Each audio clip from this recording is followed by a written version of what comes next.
Okay, thank you. What has happened in Rivers State, to tell you the truth, democracy has been killed and buried in Rivers State.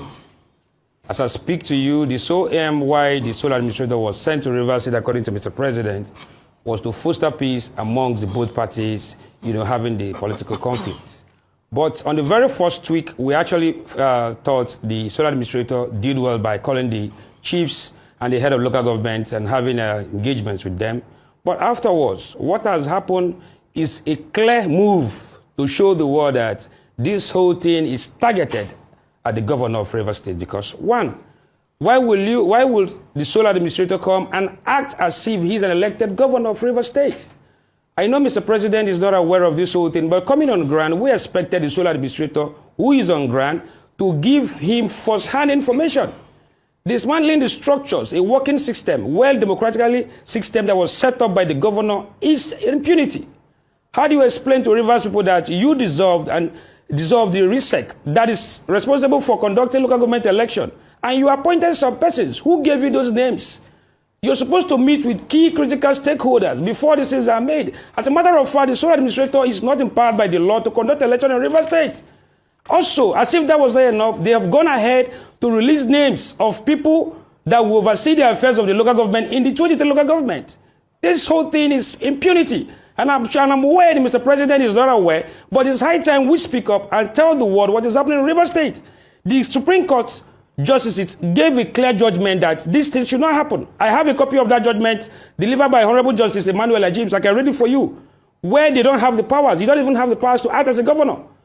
In that particular judgment, the part of it said, the law is settled by a long line of decision of this court that by the virtue of Section 1, Subsection 2, and Section 7, Subsection 1 of the 1999 Constitution, local government must be democratically elected local government council and no other body, and that the government or administration of a local government area by a state government, governor of a state, local government caretaker committee, interim local government council, administrator, boldly written, head of local government, or whatever the name called by any other state agency or other body is not in accordance with the 1999 Constitution, is therefore unconstitutional, illegal, and of no effect.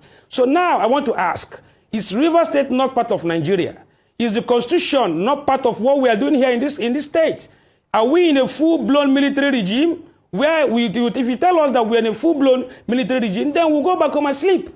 Because what is happening is clear provocation aimed at the governor, so that the supporters of the governor we want to resist, they will now use in the guise of that, and cause mayhem in the state. So I want to tell the entire world that the sole administrator do not have the constitutional powers to do everything that he has done. Dismantling all structured. You went to Local Government Service Commission and you also appointed the first cousin of the deputy minister. Is that proper? So I don't know why the whole world, the Nigerians, are keeping quiet. See democracy buried in a state like Rivers State. The people have remained calm, we have remained calm, and will continue to be calm. The silence of the governor is enough protest, because some persons are calling, why are we not on the street protesting? The silence of the governor is enough protest, because the governor knows that the moment he makes a move, our people, we might not be able to curtail them. So it's high time the sole administrator understand that the reason why he's here is not for a particular group alone.